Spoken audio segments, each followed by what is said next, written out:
Jeg mødte en vagtmand forleden aften, meget sent, på midten af Sydney Harbour Bridge.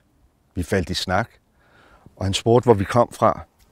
Og jeg sagde, at vi kom fra Danmark, og han sagde med det samme, jamen det kender jeg rigtig godt. Det er jo der, I har fri adgang til læger og til hospitaler, og hvor I ikke skal betale for, at jeres børn får en uddannelse. Det kan I godt være stolte af. Den hurtige beskrivelse af Danmark fik mig til at tænke på noget, som vi har været en del, der de senere år har talt om, nemlig at vi var flove over at være danskere. Måske er det tid at vende det om og tage Danmark tilbage og være stolte, eller måske mere lavmældt, taknemmelige. For som en nordjyde, jeg kendte for nogle år siden, sagde, jeg er ikke stolt af at være nordjyde, jeg er bare så taknemmelig.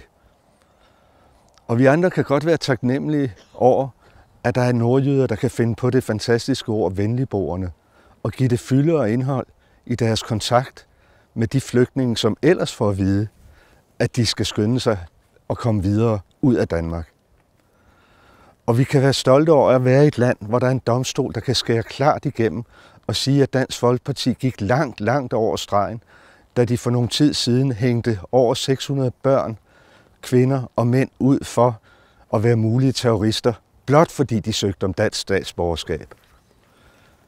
Og ovenikøbet understregede sin skæren igennem med en klækkelig bøde og med gode erstatninger til dem, der havde lagt sag an.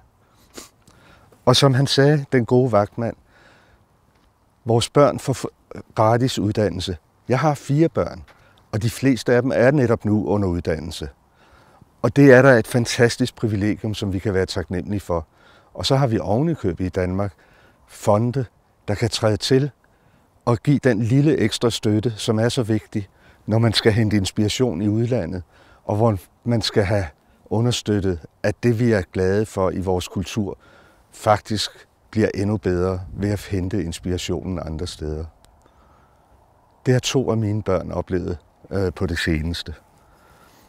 Og så kan vi være taknemmelige for, at der er unge, der stiller op for andre unge, som formanden for Dansk Studerendes Fællesråd, der ufortrødent og uforfærdet stiller sig op og forsvarer de rettigheder, som vi andre skal være taknemmelige for, at vi har givet til vores unge i deres uddannelser. Og jeg er taknemmelig for at have haft gode og kloge ansatte, fantastiske partnere, udfordrende og kærlige kunder og gode venner, der altid er der. Så til jer, rigtig god jul og et godt nyt år.